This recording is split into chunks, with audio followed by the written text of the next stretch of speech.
আজকে আমাদের আলোচনার বিষয় পৃথিবীর অঞ্চল পরিস্থিতি। ভর্তি পরীক্ষা সহ বিভিন্ন চাকরি পরীক্ষায় অঞ্চল পরিস্থিতি থেকে অনেক প্রশ্ন আসে।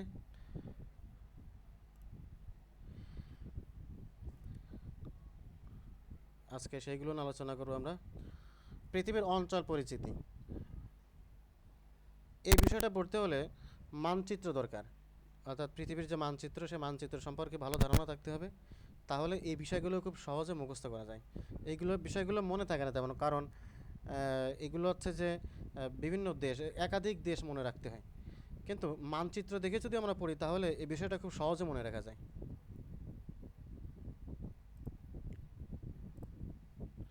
আমরা এই বিষয়গুলো মানচিত্র দেখে দেখে পড়ব।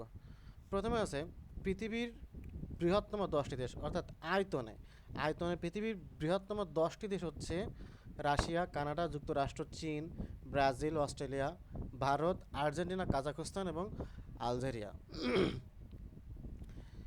এখানে এই বিষয়টা থেকে কয়েক ধরনের প্রশ্ন আসে, বা ইতিমধ্যে বিভিন্ন পরীক্ষায় এসেছে। আমরা মানচিত্র দেখে একটু এই যে রাশিয়া, রাশিয়া বেশ বড় একটা দেশ। কত বড় একটা দেশ! এই রাশিয়া হচ্ছে পৃথিবীর সবচেয়ে বড় দেশ। আর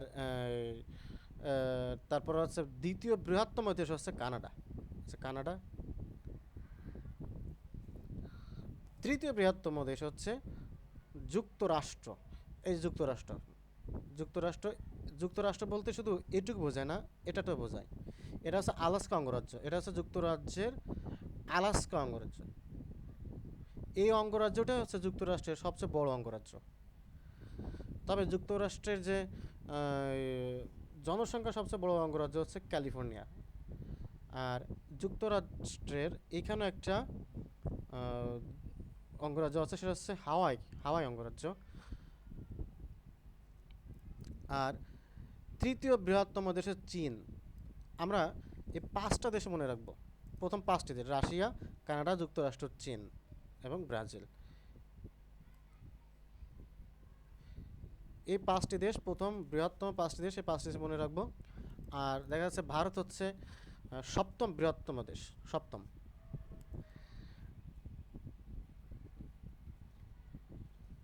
কাজাখস্তান, কাজাখস্তান নিয়ে একটা প্রশ্ন আসছে যে বৃহত্তম আয়তনে বৃহত্তম মুসলিম দেশ কোনটি?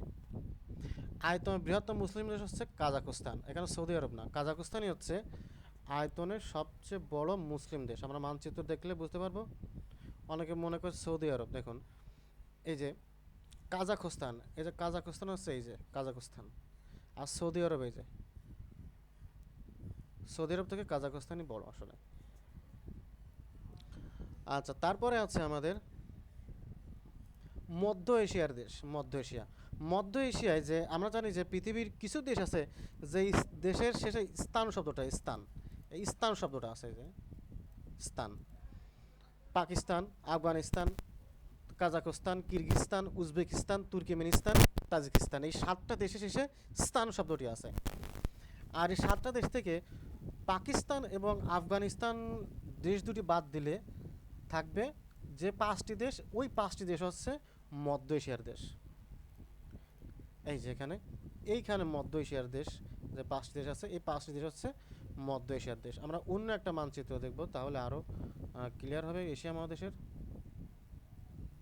এই যে এশিয়া মহাদেশের মাঝখানে মাঝে এই যে মাঝে দেশগুলো, যে কাজাখস্তান, এই যে এখানে যে তুর্কমেনিস্তান, এই যে উজবেকিস্তান, তারপরে যে তুর্কমেনিস্তান, এই কয়টা দেশ, এই 5টি দেশ হচ্ছে মধ্য এশিয়ার দেশ।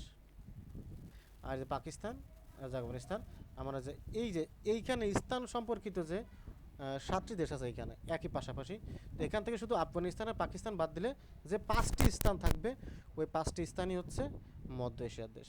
এরপরে আমরা আসি দক্ষিণ এশিয়া। দক্ষিণ এশিয়ার দেশ হচ্ছে 9টি।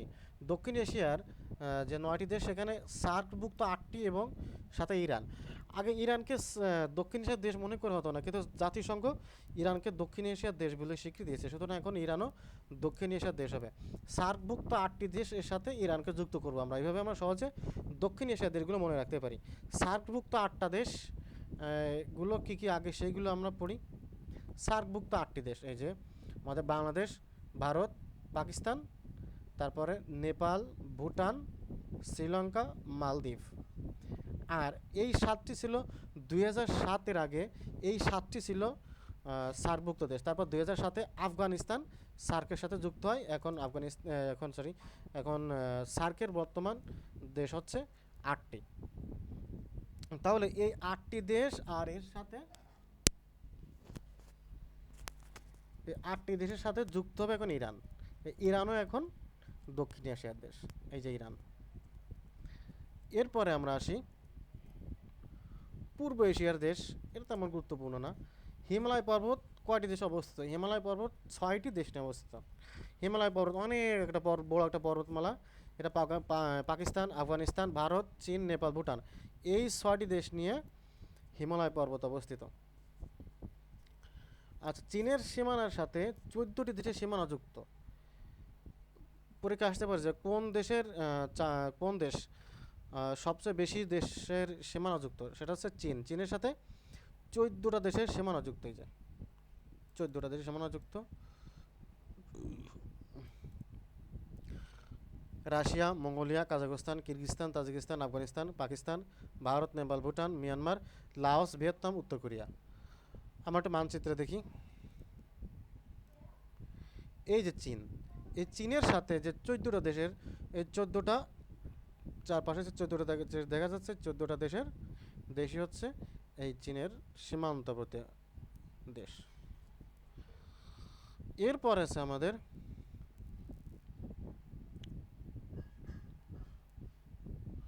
নীলনদ। নীলনদ 11টি দেশের উপর দিয়ে প্রবাহিত হয়েছে।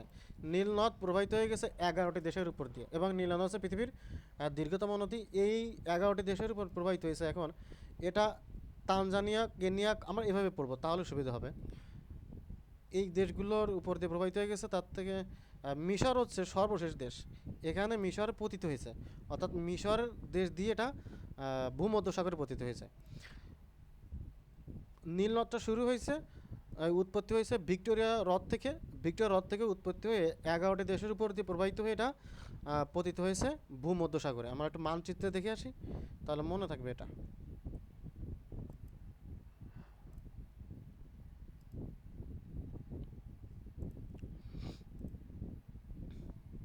এই যে নীলনদ, এই হচ্ছে নীলনদ।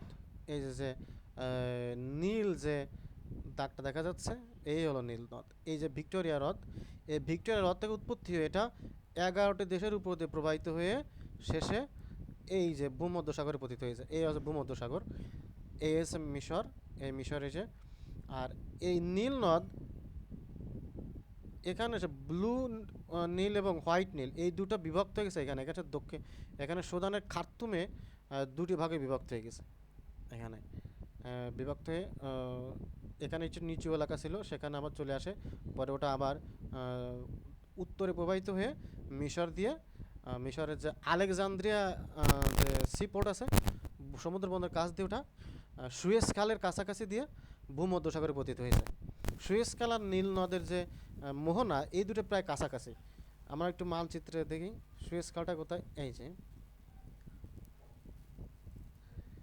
এই হচ্ছে নীল নদের যে পতিত পতিত মুখ, অর্থাৎ এইখানে এই নীল নদটাই যে এখানে এই ভূমধ্যসাগরে পতিত হয়েছে। আর সুয়েজ খালটা হচ্ছে এই যে, এই হলো সুয়েজ খাল, এই হচ্ছে সুয়েজ খাল। সুয়েজ খালটা এই হচ্ছে ভূমধ্যসাগর এবং লোহিত সাগরকে যুক্ত করছে, এটা লোহিত সাগর। আর এটা হচ্ছে মিশর, আর এটা ইসরায়েল। আমরা যদি এটাকে আরও ভালো করে দেখি, তাহলে এই যে এই হলো সুয়েজ খাল, এ আছে ইজিপ্ট অর্থাৎ মিশর, রেড সি বা লোহিত সাগর, আর এই যে সুয়েজ খাল, এই সুয়েজ খাল, এ হলো ভূমধ্যসাগর। তাহলে আমাদের এরপরে আসছে বিষয়টি কাস্পিয়ান সাগর বেষ্টিত 5টি দেশ। কাস্পিয়ান সাগর, এই কাস্পিয়ান সাগর হচ্ছে পৃথিবীর বৃহত্তম হ্রদ। কাস্পিয়ান আসলে একটা হ্রদের নাম, এটা আসলে একটা সাগর না, কিন্তু এর আকৃতির, এর যে বিরাট আকৃতি, অনেক বড় আকৃতির জন্য এটাকে বলা হয় একটা সাগর বলা হয় আসলে। কিন্তু সাগর আসলে সংজ্ঞাটা আলাদা। সাগর হচ্ছে যে যে জলরাশির এক সাইড থাকবে, এই একটা সাইড থাকবে হচ্ছে যে স্থলের সাথে যুক্ত থাকবে, এটা হচ্ছে সাগর। আর উপসাগরের এক সাইড জলের সাথে সংযুক্ত, বিস্তীর্ণ জলের সাথে যুক্ত থাকবে। যেমন আমাদের যে বঙ্গোপসাগর, এটা আসলে একটা উপসাগর। এই উপসাগরটা যেমন আমাদের বঙ্গোপসাগর যে 3 দিকে স্থল আর একদিকে পানি, এটা হচ্ছে উপসাগর। আর সাগর হবে উল্টাটা, 3 দিকে থাকবে সাগর থাকবে, 3 দিকে থাকবে পানি সাথে যুক্ত, আর একদিকে থাকবে স্থলের সাথে যুক্ত। কিন্তু কাস্পিয়ান সাগর দেখা যায় যে কাস্পিয়ান সাগর চতুর্দিকে স্থল, চতুর্দিকে, হ্যাঁ, চতুর্দিকে স্থল আছে, অর্থাৎ মাটি দ্বারা যুক্ত। এটাকে সেখানে আসলে সাগর বলা যায় না। আমরা মানচিত্রে দেখি তাহলে আরও বেশি ক্লিয়ার হব। কাস্পিয়ান সাগর, কাস্পিয়ান সাগর, এই হচ্ছে কাস্পিয়ান সাগর, এই যে এই হচ্ছে কাস্পিয়ান সাগর। এই কাস্পিয়ান সাগরে দেখা যায় যে চারপাশে ভূমি স্থল দ্বারা যুক্ত। এই যে আজারবাইজান, তারপর আছে ইরান, তুর্কমেনিস্তান, কাজাখস্তান, রাশিয়া, এই যে কয়েকটা চারপাশে 5টা দেশ এই কাস্পিয়ান সাগরকে অর্থাৎ বা কাস্পিয়ান হ্রদকে ঘিরে রেখেছে। এখন আমরা এই 5টা দেশ কি একটু দেখি আমরা। Russia, Azerbaijan, Kazakhstan, Turkmenistan, Iran, এই 5টি দেশ হচ্ছে কাস্পিয়ান সাগর বেষ্টিত দেশ। পড়তে পারে, পরীক্ষা আসতে পারে যে কোন দেশটি কাস্পিয়ান সাগর তীরবর্তী। মনে রাখতে হবে যে কাস্পিয়ান সাগর হচ্ছে একটি হ্রদ এবং এটি হচ্ছে পৃথিবীর বৃহত্তম হ্রদ। মধ্যপ্রাচ্যের দেশ, আচ্ছা কাস্পিয়ান সাগর আমরা আর একটু অন্যভাবে দেখি তাহলে আরও মনে থাকবে। এটা আসলে কোন দিকে, কোথায় অবস্থিত। আমাদের পৃথিবীর মানচিত্রটা নিয়ে আসি। এই যে এই হচ্ছে ইরান। আমরা প্রথমে দেখব ইরান। ইরানের ঠিক উত্তরে, ইরানের উত্তরে যে বড়শির মতন একটা, কেমন মনে হচ্ছে না, একটা বড়শির মতো একটা জলভাগ দেখা যাচ্ছে নীল, এইটা হচ্ছে কাস্পিয়ান সাগর। বড়শির মতন বা বৃদ্ধতে লাঠির মতো দেখা যাচ্ছে, এর হচ্ছে কাস্পিয়ান সাগর। আরও ভালো করে বুঝতে হলে, আমরা যদি আরও ভালো করে দেখতে চাই, এই যে পৃথিবীর মানচিত্র, এই হচ্ছে কাস্পিয়ান সাগর। এটা আফ্রিকা মহাদেশ, হচ্ছে ভারতীয়, এটা হচ্ছে আমাদের যে সৌদি আরব, ভারত, এখানে আমাদের বাংলাদেশ। এই হলো ইরান, আর ইরানের ঠিক উত্তরে সেই কাস্পিয়ান সাগরটা অবস্থিত। আচ্ছা, এরপরে আছে মধ্যপ্রাচ্যের 17টি দেশ। কোনো কোনো বইতে মধ্যপ্রাচ্যে 18টি দেশ আছে, তবে আসলে মধ্যপ্রাচ্যের যে দেশ 17টি, কারণ আফগানিস্তানকে অনেক বই আফগানিস্তানকে মধ্যপ্রাচ্যের দেশ বলে বিবেচনা করে, কিন্তু আসলে আফগানিস্তান মধ্যপ্রাচ্যের দেশ হয় না। মধ্যপ্রাচ্যের দেশ হতে হলে যে এই এই অঞ্চলভুক্ত হতে হবে, কুয়েত, বাহরাইন, এই 17টা দেশ আমরা যেভাবে মনে রাখবো। 17টা দেশ মনে রাখতে হলে আরব উপদ্বীপীয় যে 7টা দেশ, এই 7টা দেশ একটু অঞ্চল ভিত্তিক মনে রাখতে হবে। যেমন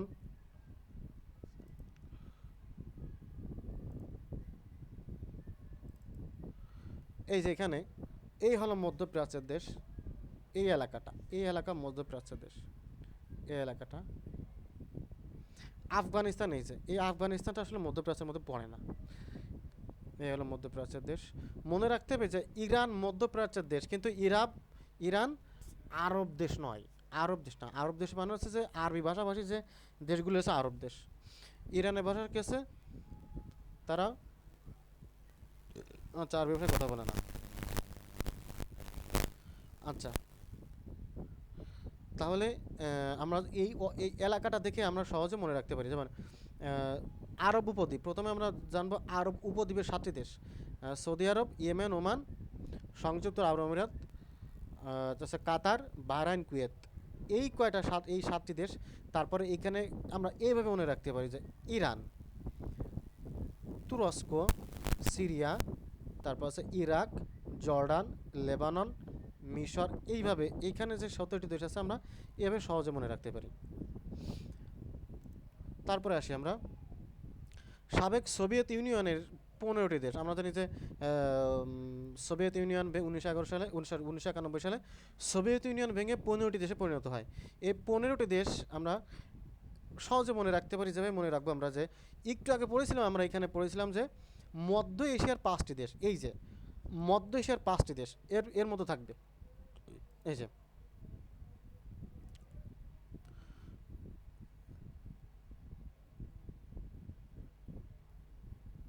এই যে মধ্য এশিয়ার যে দেশগুলো, 5টি দেশ: Kazakhstan, Kyrgyzstan, Uzbekistan, Tajikistan, Turkmenistan. খুবই সহজে মনে রাখতে পারি আমরা। এখানে কয়েকটা ভাগে ভাগ করা হবে, আমরা কয়েকটা ভাগে ভাগ করে এটা, কারণ একটু পরে আমরা যা পড়বো সেখানে এই সাবেক সোভিয়েত ইউনিয়নভুক্ত দেশগুলোকে কয়েকটা পার্টে বিভক্ত হয়ে যাবে, সেগুলো সহজে মনে রাখতে পারবো। যেমন এখানে ককেশাস অঞ্চল আছে, তারপরে আছে এই,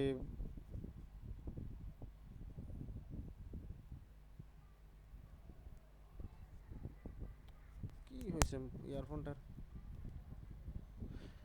আচ্ছা আমরা প্রথমে যে রাশিয়ার মানচিত্রটা দেখব। এই যে রাশিয়া, এই রাশিয়ার সীমান্তবর্তী, রাশিয়ার সীমান্তবর্তী 14টা, রাশিয়ারও আসলে 14টা সীমান্তবর্তী এলাকা। এইগুলো যদি আমরা একটু মনে রাখতে পারি, তাহলে ওইখানে অনেকগুলো দেশ আছে যেগুলো এই যে সাবেক সোভিয়েত ইউনিয়নভুক্ত দেশ ছিল। এখন আমরা এটা একটু পরে দেখি আমরা, কারণ এইগুলো সম্পর্কে আলোচনা করা হয়েছে পরে, যে সেখান থেকে বিভিন্ন অংশে বিভক্ত হয়ে গেছে এই 15টা দেশ। তখন ওই অঞ্চলভুক্ত যদি আমরা মনে রাখতে পারি অঞ্চলগুলো, তাহলে এই 15টা দেশ মনে রাখতে পারবো। যেমন এই যে মধ্য এশিয়ার দেশ 5টা, আমরা 5টা মনে আছে আমাদের সেরকমভাবে। তারপরে ককেশাস অঞ্চলের দেশ, এইভাবে মনে কয়টা দেশ মনে রাখতে পারলে এটা সহজে মনে রাখা যাবে। সাবেক যুগোস্লাভিয়ার 7টি দেশ মনে রাখতে হবে।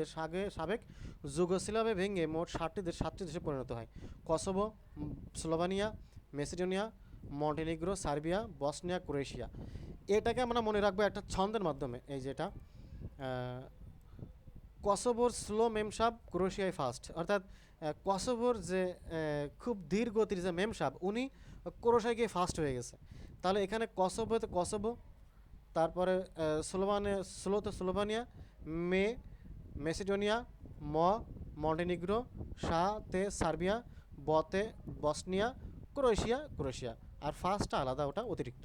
তাহলে আমরা এইভাবে সাবেক যুগোস্লাভিয়ার এই 7টি দেশ মনে রাখবো আমরা।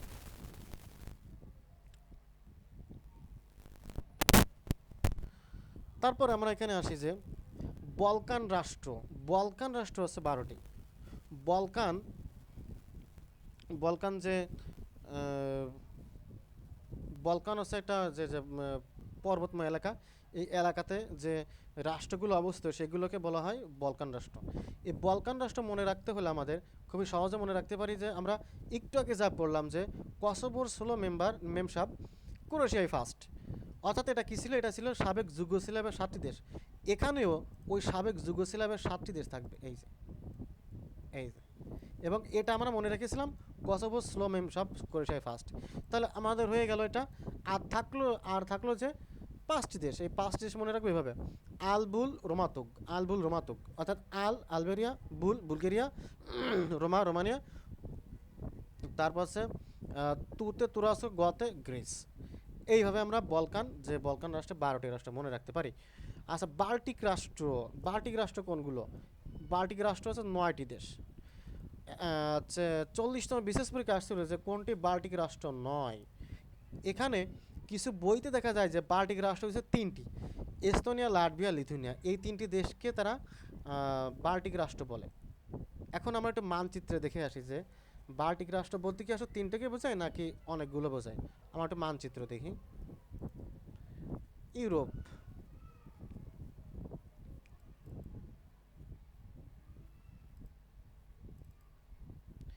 এই যে এখানে লেখা দেখা যাচ্ছে যে বাল্টিক সি, এই যে বাল্টিক সাগর। এই বাল্টিক সাগরের তীরবর্তী যে দেশগুলো, এইগুলোই হবে বাল্টিক সাগর। তবে এটা ঠিক যে এই এস্তোনিয়া, লাটভিয়া, লিথুয়ানিয়া এই দেশগুলো আছে বাল্টিক সাগরের অধিকাংশ এলাকা যুক্ত। এই জন্য অনেকে মনে করে কি যে এই দেশগুলো হচ্ছে বাল্টিক রাষ্ট্র। আসলে আমরা 40তম বিশেষ পরীক্ষা দিয়ে জানতে পারলাম যে আসলে পোল্যান্ডও বাল্টিক রাষ্ট্র। তাহলে পোল্যান্ডও হলেও জার্মানিও, এবং সেই সাথে ডেনমার্কও। সুতরাং আমরা যে এই বাল্টিক রাষ্ট্র বলতে এই বাল্টিক সাগরের তীরবর্তী দেশগুলো মুখস্থ রাখবো। 9টি দেশ: Sweden, Finland, Estonia, Latvia, Lithuania, Poland, Germany, Denmark এবং অবশ্যই রাশিয়া। এই যে রাশিয়ার সাথেও কিন্তু যুক্ত আছে যে। সুতরাং বাল্টিক সাগরকে তীরবর্তী যে 9টি দেশ, এই 9টি দেশ আমরা মুখস্থ রাখবো। এরপরে আসি আমরা স্ক্যান্ডিনেভিয়ান রাষ্ট্র 5টি। স্ক্যান্ডিনেভিয়া হচ্ছে একটা উপদ্বীপ।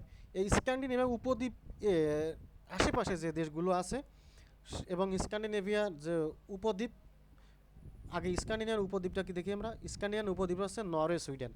এই দুটো দেশ নিয়ে স্ক্যান্ডিনেভিয়ান উপদ্বীপ বলে। উপদ্বীপটা কি? উপদ্বীপ হচ্ছে যে দ্বীপ, আসলে আমরা দ্বীপ বলতে কি বুঝি? দ্বীপ হচ্ছে যে সাগরের মধ্যে একটা ভূখণ্ড যার চারপাশে পানি, যেমন মালদ্বীপ, এটা একটা দেশ। তারপর আছে শ্রীলঙ্কা, এটা একটা দ্বীপ। অস্ট্রেলিয়া, এটা একটা দ্বীপ। তারপর আছে নিউজিল্যান্ড। কিন্তু উপদ্বীপ হতে হলে তার এক সাইড, যে কোনো এক সাইড, চার চার সাইডের এক সাইড স্থলের সাথে যুক্ত হতে হবে। এটা হচ্ছে উপদ্বীপ। পৃথিবীর বিভিন্ন উপদ্বীপ আছে, আমরা একটু দেখে আসি। এই যে স্ক্যান্ডিনেভিয়ান উপদ্বীপ, এই যে এই বৃহত্তম যে এলাকা দেখা যাচ্ছে, এটা হচ্ছে একটা উপদ্বীপ এলাকা এবং অবশ্যই এটা পাহাড়ি এলাকাও। নরওয়ে, সুইডেন, এই দুটি দেশকে বলা হয় স্ক্যান্ডিনেভিয়ান উপদ্বীপ। স্ক্যান্ডিনেভিয়ান উপদ্বীপ। আর এই উপদ্বীপের দুটি দেশ এবং তার সাথে যুক্ত বা তার পাশে যে কয়টা দেশ মিলে হয়েছে স্ক্যান্ডিনেভিয়ান রাষ্ট্র। 5টি রাষ্ট্র। 5টা রাষ্ট্র কী কী আমরা দেখি। 5টি রাষ্ট্র কী কী? Finland, Iceland, Norway, Denmark, Sweden. Finland অর্থাৎ এই যে আমাদের যে নরওয়ে, সুইডেন আছে, ডেনমার্ক, ফিনল্যান্ড, আইসল্যান্ড। আমরা মানচিত্রে দেখে আসি। এই যে নরওয়ে, সুইডেন, ফিনল্যান্ড, আইসল্যান্ড আর ডেনমার্ক। এই যে 5টি দেশ, আইসল্যান্ড, নরওয়ে, সুইডেন, ফিনল্যান্ড, 4টা দেশ একই সমান্তরালে রয়েছে। 4টা দেশ একদম, 4টা দেশ একই বরাবর। এবং নরওয়ের একটু নিচে ডেনমার্ক। এই কটা দেশ মিলে হচ্ছে স্ক্যান্ডিনেভিয়ান দেশ। তারপরে আমরা আসি হর্ন অফ আফ্রিকা। খুবই গুরুত্বপূর্ণ, এটা কয়েকবার পরীক্ষা আসছে। হর্ন অফ আফ্রিকা বলতে কোন কোন দেশকে বোঝায়? হর্ন অর্থাৎ শিং, হর্ন অফ আফ্রিকা, আফ্রিকার শিং। আফ্রিকার শিং বলতে 4টা দেশকে বোঝায়। সাধারণত আমরা দেখি সে 4টা দেশ কী কী। মানচিত্র না দেখলে মনে থাকবে না। এই যে এখানে দেখা যাচ্ছে যে এই আছে আফ্রিকা যে শিংটা, এই হলো শিং। এখানে 4টি দেশ: ইথিওপিয়া, এরিত্রিয়া, জিবুতি, সোমালিয়া। এই 4টা দেশ নিয়ে ওই শিংটা অবস্থিত। তবে কোনো পরীক্ষায় যদি প্রশ্ন আসে যে কোনটি আফ্রিকার শিং বা হর্ন অফ আফ্রিকা অন্তর্ভুক্ত দেশ, সেখানে যদি 4টা দেশই থাকে অপশনে, তাহলে উত্তর করতে হবে সোমালিয়া। কারণ সোমালিয়া হচ্ছে সবচেয়ে বেশি, শিংটা মূলত সোমালিয়ায়। তবে এখানে শিংয়ের অন্তর্ভুক্ত যেহেতু ইথিওপিয়া আছে, হ্যাঁ, তা এরিত্রিয়া, জিবুতি, সুতরাং আমরা এই 4টা দেশে মনে রাখবো। তবে সবচেয়ে বেশি হচ্ছে মনে রাখতে সোমালিয়া। এ হচ্ছে হর্ন অফ আফ্রিকা। এরপরে আছে ককেশাস অঞ্চল। ককেশাস অঞ্চলে আছে রাশিয়া, জর্জিয়া, আজারবাইজান, আর্মেনিয়া। আমরা একটু আগে পড়েছিলাম যে সাবেক সোভিয়েত ইউনিয়নভুক্ত যে 15টা দেশ, ওইখানে দেখি আমরা রাশিয়া, জর্জিয়া, আর্মেনিয়া, এই 4টা দেশও আছে। রাশিয়া, জর্জিয়া, আজারবাইজান, আর্মেনিয়া, এই যে ককেশাস অঞ্চলের দেশ। Russia, Azerbaijan, Armenia, Georgia. তাহলে আমাদের 15টা থেকে করে চলে গেল, 15টা থেকে চলে গেল 5 5 আর 9টা চলে গেল। আর 6টা দেশ আছে, যে 6টা দেশ আমরা সহজে মনে রাখতে পারি। এভাবে আমরা সাবেক সোভিয়েত ইউনিয়নের দেশগুলো মনে রাখতে পারি। তাহলে আমরা ওখানে ফিরে যাই যে ককেশাস অঞ্চলে এই 4টা দেশ অবস্থিত। এবং মনে রাখবো রাশিয়া যা, এটা দিয়ে মনে রাখবো ককেশাস অঞ্চল। তাহলে রাশিয়া যা, এটাকে দিয়ে আমরা ওই পাশে আমরা সোভিয়েত ইউনিয়নের ওখানেও অন্তর্ভুক্ত করতে পারি। তো ককেশাস অঞ্চল বলতে আসলে কোন অঞ্চলকে বোঝায় আমরা একটু দেখি, মানচিত্রে দেখে আসি। ককেশাস অঞ্চল বলতে কোন অঞ্চলকে বোঝায়?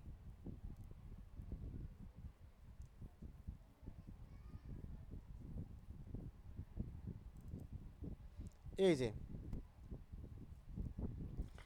এই হচ্ছে রাশিয়া। এই রাশিয়ার একটা অংশ চলে আসছে, এই যে রাশিয়ার একটা অংশ চলে আসছে দক্ষিণ বরাবর। এই অঞ্চলটাকে বলে ককেশাস অঞ্চল। রাশিয়া, জর্জিয়া, তারপর হচ্ছে আজারবাইজান, আর্মেনিয়া। এই হলো আজারবাইজান। এই ছোটো দেশটা আর্মেনিয়া। আমরা জানি যে কয়েকদিন আগে এই আর্মেনিয়া আর আজারবাইজানের মধ্যে যে যুদ্ধ সংঘটিত হয়েছে, এবং এর মধ্যে যে অনেক এবং বহুদিন ধরে এই আসলে সংকট তৈরি হয়েছে এটা। তারপরে এর সাথে জর্জিয়া আর রাশিয়া, এই তাহলে আমরা জানি যে কয়েকদিন আগে সংকট তৈরি হয়েছিল আর্মেনিয়া আর আজারবাইজান, এই দুটো দেশ, এবং এর সাথে জর্জিয়া আর রাশিয়া যুক্ত হয়ে এই চারটা দেশ হবে হচ্ছে ককেশাস অঞ্চল। আমরা বড় মানচিত্র দেখি, এই যে ককেশাস অঞ্চল, এই যে রাশিয়ার এই অঞ্চলটা, রাশিয়া এই যে বিরাট অঞ্চল, এই রাশিয়া এইখানে এসে এই সাথে যুক্ত হয়েছে। এই যে এইখানে যে অঞ্চলটা অবস্থিত, এই হচ্ছে ককেশাস অঞ্চল। চারটা ছোটো ছোটো চারটা দেশ, ছোটো ছোটো তিনটা দেশ, এবং রাশিয়ার সাথে। মনে রাখতে হবে যে আর্মেনিয়া হচ্ছে তুরস্কের সাথে। আমরা আজারবাইজানটা কিন্তু, আজারবাইজান আর তুরস্ক এর মাঝখানে আর্মেনিয়া অবস্থিত। আর্মেনিয়া খ্রিস্টান প্রধান দেশ, আর আজারবাইজান হচ্ছে মুসলিম প্রধান দেশ। এইটুকু মনে রাখতে হবে যে তুরস্কের সাথে কিন্তু সীমানাযুক্ত আর্মেনিয়া। এরপরে আসি কোরীয় উপদ্বীপ, এবং তাই কোরীয় উপদ্বীপ এবং আরব উপদ্বীপের 7টি দেশ, আর কোরীয় উপদ্বীপের 2টি দেশ। আমরা একসাথে দেখে আসি। এই যে আরব উপদ্বীপ, একটু আগে বলছিলাম যে এই যে 3 দিকে পানি, এই যে পশ্চিম পাশে যে আরব উপদ্বীপের পশ্চিম পাশে আছে লোহিত সাগর, পূর্ব পাশে পারস্য সাগর, আর যে দক্ষিণে আছে দক্ষিণ এবং দক্ষিণ পূর্বে আছে আরব সাগর বা ইন্ডিয়ান যে ইন্ডিয়ান ওশেন বা ভারত মহাসাগর। এইটাকে বলা হয় আরব উপদ্বীপ। এই যে দেখি আমরা এক সাইডের স্থল বেষ্টিত আর 3 সাইডে পানি, এটা হচ্ছে আরব উপদ্বীপ। এখানে 7টি দেশ। 7টি দেশ একটু আগে বলেছিলাম, আবার বলি। সৌদি আরব, ইয়েমেন, ওমান, সংযুক্ত আরব আমিরাত, কাতার, বাহরাইন আর কুয়েত। এই কয়টা দেশ মিলে হচ্ছে আরব উপদ্বীপ। আর কোরীয় উপদ্বীপ হচ্ছে এই যে এই 2টা দেশ, নর্থ কোরিয়া, সাউথ কোরিয়া, অর্থাৎ উত্তর কোরিয়া, দক্ষিণ কোরিয়া। এই হচ্ছে কোরীয় উপদ্বীপ। আর একটু আগে আমরা পড়লাম যে স্ক্যান্ডিনেভিয়ান উপদ্বীপ। তারপর আমাদের আসছে দূর প্রাচ্যের, ওই উত্তর কোরিয়াগুলো দরকার নেই।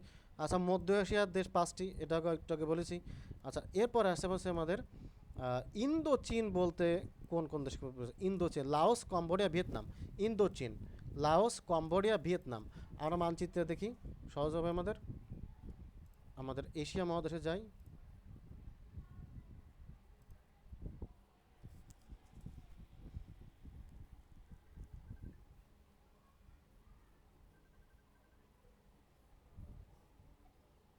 হ্যালো, ওয়ালাইকুম আসসালাম। হ্যাঁ, কেমন আছেন?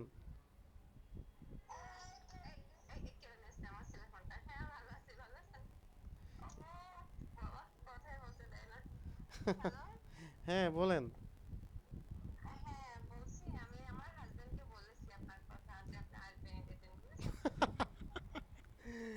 আচ্ছা আচ্ছা, ধন্যবাদ। ভালো বাবা, আপনার হাজবেন্ডকে আমার কথা বলেছেন?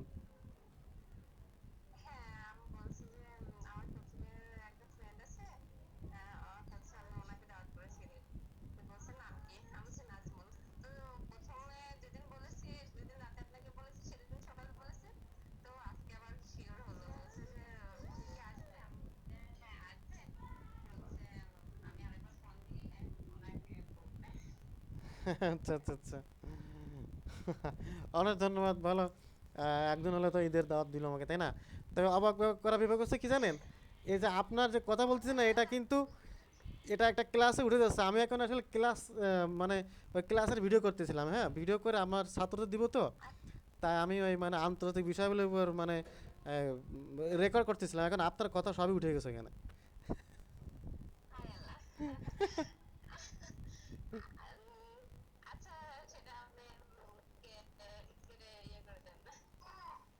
আচ্ছা, সমস্যা নেই, ঠিক আছে, তাহলে আমরা পরে কথা বলি, হ্যাঁ।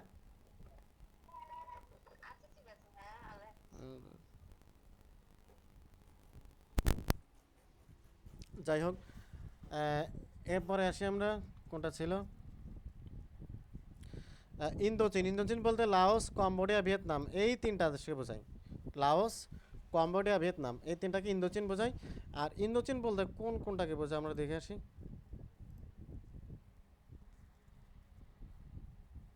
এই যে এশিয়া মহাদেশ, লাওস, এই যে এই অঞ্চলটা আমরা আরেকটু ভালো করে দেখি।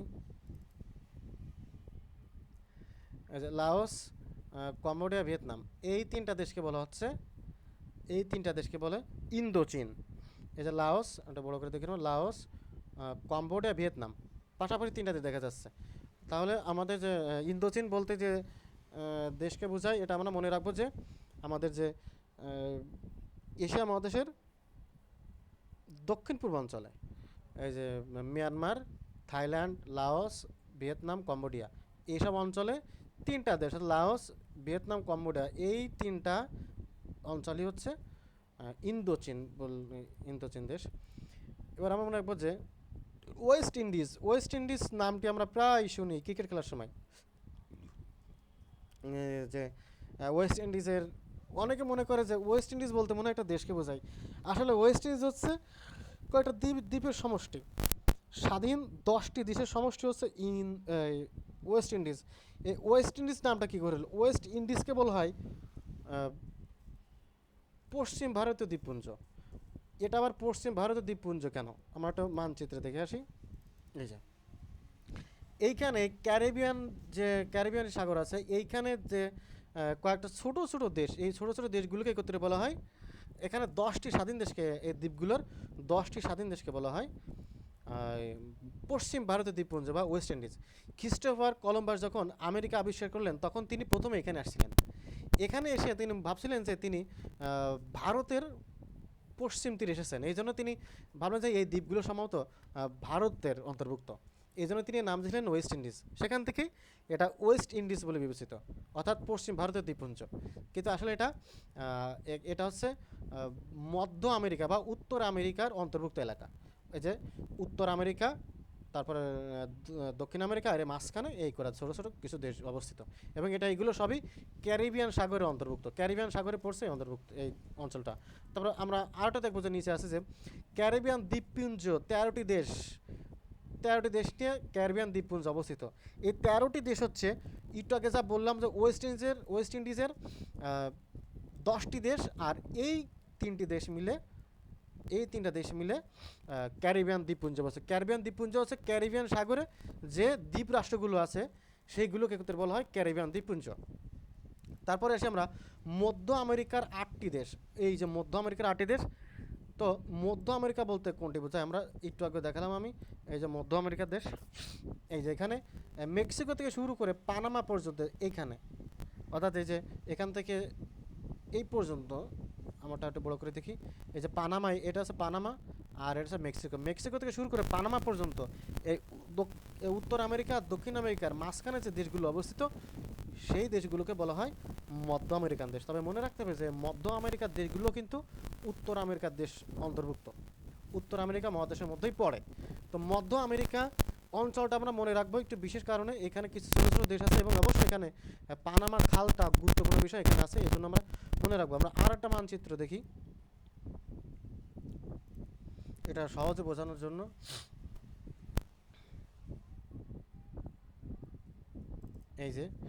এই যে মাঝখানে যে দেশগুলো, এটা মেক্সিকো, এই দেশগুলো হচ্ছে উত্তর আমেরিকা, দক্ষিণ আমেরিকা। এখানে পানামা খাল, এই মাঝখানে যে দেশগুলো অবস্থিত সেইগুলো হচ্ছে মধ্য আমেরিকার দেশ। এই যে এখানে আছে, এখানেও আছে এই যে দেশগুলো, এই যে পানামা লেখা আছে, পানামা, তো নিকারাগুয়া আছে, কোস্টারিকা, এইগুলো মিলে মেক্সিকো, এইগুলো হচ্ছে মধ্য আমেরিকার দেশ। এরপরে আছে আমাদের 7 সিস্টার্স, খুবই গুরুত্বপূর্ণ, অনেক পরীক্ষা আসছে যে কোনটি 7 সিস্টার্স অন্তর্ভুক্ত।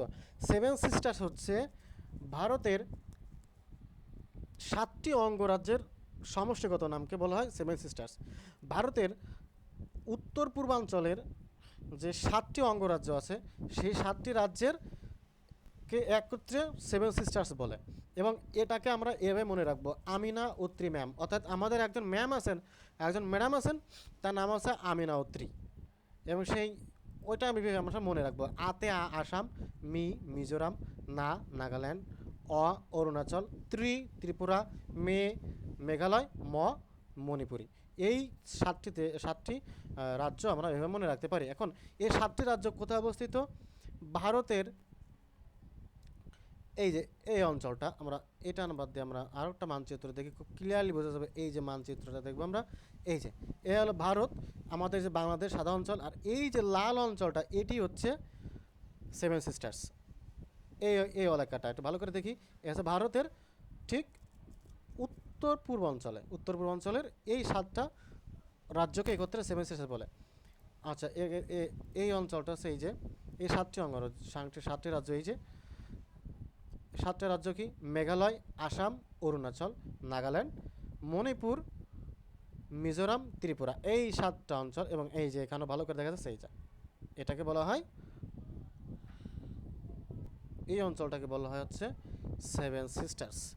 তারপরে আমাদের যে বিষয়টা হচ্ছে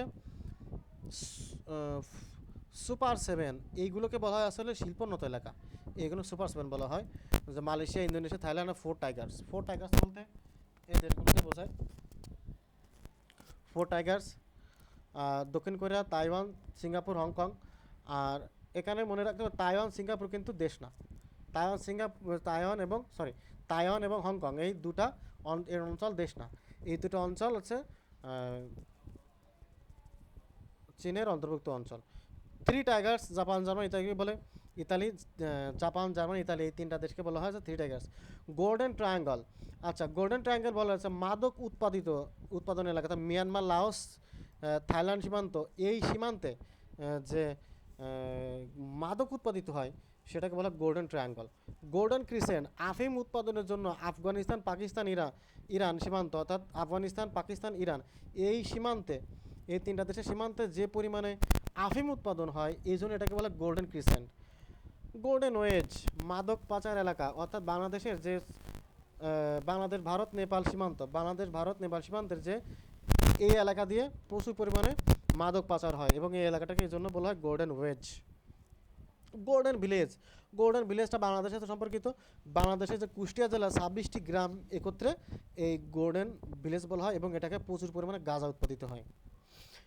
আচ্ছা, এরপরে কিছু এলাকা আমরা জানবো যে পলিনেশিয়া, মাইক্রোনেশিয়া, মিলেনেশিয়া, এই 3টা অঞ্চল হচ্ছে প্রশান্ত মহাসাগরের অন্তর্ভুক্ত বিভিন্ন যে দ্বীপপুঞ্জগুলো আছে, এই দ্বীপ রাষ্ট্র এবং বিভিন্ন দ্বীপের এক একটা নির্দিষ্ট এলাকাকে এক একটা নাম অন্তর্ভুক্ত করা হয়।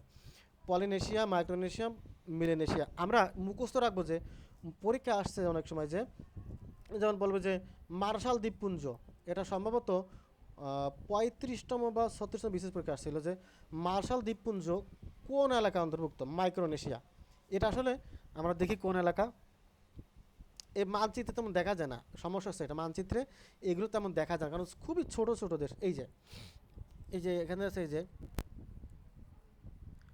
পাপুয়া নিউ গিনি দেখা যাচ্ছে, সালোমন দ্বীপপুঞ্জ, এইসব অঞ্চলে ফিজি, এইসব অঞ্চলটাকে বলা হয় হচ্ছে ওই 3টা অঞ্চলে ভাগ করা হয়েছে। এবং অবশ্যই যে প্যাসিফিক ওশান এবং এই অঞ্চলটাও আছে।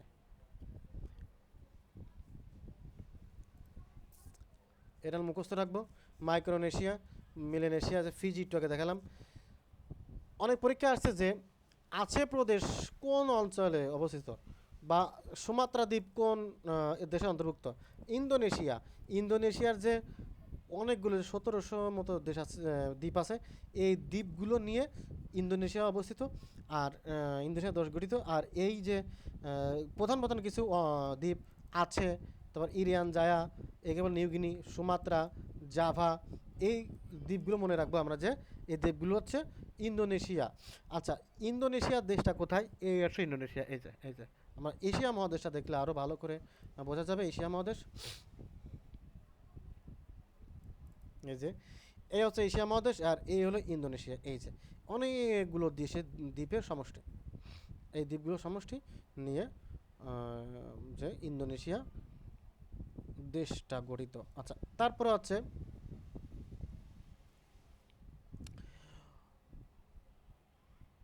প্রশান্ত মহাসাগরের উল্লেখযোগ্য দ্বীপ।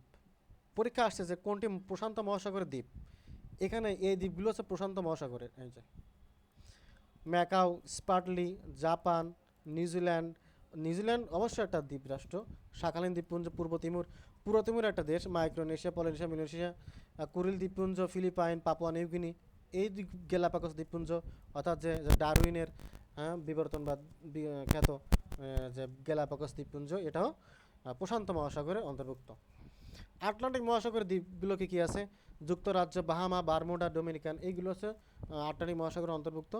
ভারত মহাসাগর দ্বীপ খুবই গুরুত্বপূর্ণ। এই যে আন্দামান নিকোবর, দিয়াগো গার্সিয়া, দক্ষিণ তালপট্টি দ্বীপ, যাকে নিমুর বা পূর্বাশা বলে, এই হচ্ছে ভারত মহাসাগরের দ্বীপগুলো। দক্ষিণ চীন সাগর দ্বীপ আছে ম্যাকাও, স্পার্টলি, মিন্দানাও। বঙ্গোপসাগর কিছু দ্বীপ আছে যে আন্দামান নিকোবর, এগুলো অবশ্য বঙ্গোপসাগরের দ্বীপ, সেন্ট মার্টিন, কুতুবদিয়া। এখন আমরা কিছু বিষয় দেখি যে এশিয়ার স্থল বেষ্টিত অর্থাৎ ইংলিশে যাকে বলে ল্যান্ড লকড কান্ট্রি, অর্থাৎ যে দেশের চারপাশে স্থল, চারপাশেই ভূমি, কোনো সাইডে কোনো জল নাই বা পানি নাই, এটাকে বলা হয় এশিয়া। এগুলো বলা হয় স্থল বেষ্টিত দেশ। আর এশিয়ার কিছু স্থল বেষ্টিত দেশ আছে, এই যে এই কয়টা: Nepal, Bhutan, Laos, Mongolia, Armenia, Azerbaijan, Afghanistan এবং অবশ্যই মধ্য এশিয়া। এখানে এশিয়া, এটা আসলে এশিয়া লেখা। মধ্য এশিয়ার 5টি দেশ এবং এই কটা দেশ মিলে এশিয়ার স্থল বেষ্টিত দেশ। আমরা মানচিত্রে দেখি, বোঝা যাবে তাহলে। এই যে নেপাল, এই যে নেপালের চারপাশে শুধু ভূমি, এর কিন্তু কোনো অঞ্চলিক বা কোনো সাইডই পানির সাথে সংযোগ নেই, যেমন আমাদের বাংলাদেশের দক্ষিণাঞ্চল পানির সাথে সংযোগ, কিন্তু নেপালের চারদিকেই স্থল। একইভাবে ভুটানেরও তাই। আর এই যে এখানে নেপাল, ভুটান, তারপরে এখানে যে মধ্য আমেরিকা, যে সরি মধ্য এশিয়া দেশগুলো, তারপরে আফগানিস্তান, এগুলো হচ্ছে স্থল বেষ্টিত দেশ।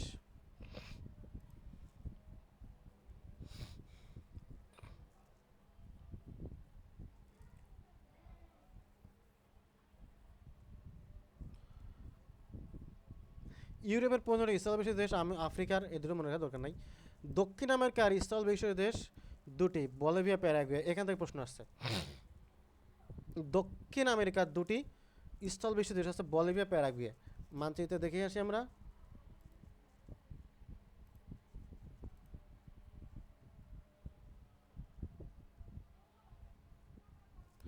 এই যে দক্ষিণ আমেরিকা, বলিভিয়া, প্যারাগুয়ে,